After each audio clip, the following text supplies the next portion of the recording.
answer to life's problems. I really wanted to find the meaning and the purpose of life. I don't exactly know why, but I think I was born with this question inside me: what is the meaning of life? Before I was a teenager, I was already looking for the answer. When I attended church in Britain for 10 years regularly, because the schools I attended demanded that we attend chapel, and I was impressed by things that I heard from the Bible, but I didn't feel that Christianity, as I had seen it, had the answer. So when I went to Cambridge University, and I no longer had to go to chapel every day, I decided that I'd done all my church going in my early years, and I was glad that it was all over with, and I was going to look for the meaning of life somewhere else. And the natural place for me to look seemed to be philosophy.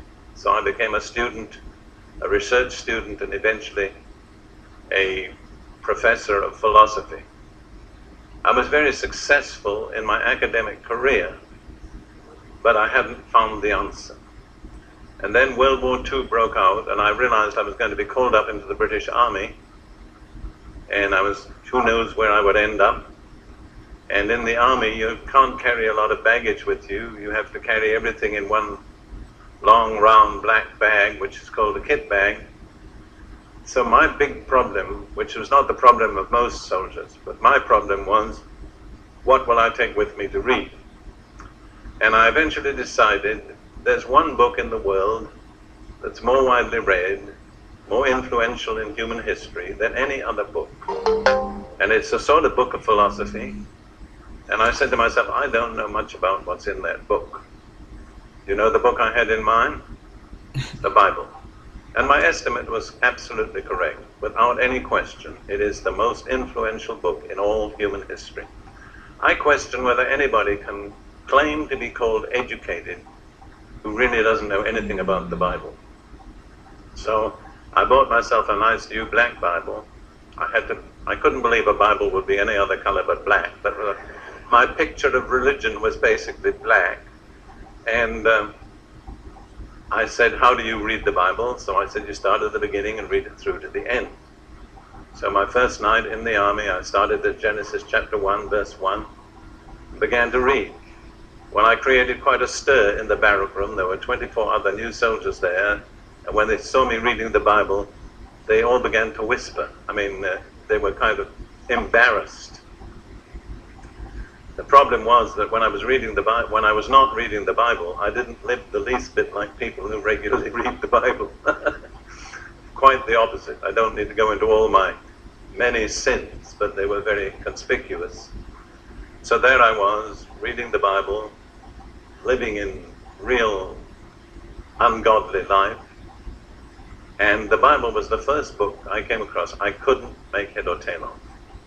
I'd read all sorts of authors, Greek, Latin, Russian, French, and I'd always had an idea, well, this is what he says, this is where he's right, and this is where he's wrong. But the Bible, I didn't know what it was all about. I didn't know how to classify it. Was it poetry? Was it history? Was it mythology? Was it philosophy? It didn't seem to fit any one category. Well, after about 9 months, the author of the Bible wonderfully revealed himself to me. One night, in an army barrack room, about midnight, the Lord Jesus Christ revealed himself to me in such a way that from that night to this, there are two things I have never doubted. One, that Jesus Christ is alive, and two, that the Bible is a true, relevant, up-to-date book. The moment I met Jesus, the Bible made total sense, instantly. There wasn't a long period of struggle. It was from one day to the next. So that's my personal experience and background. That's why I esteem the Bible so highly.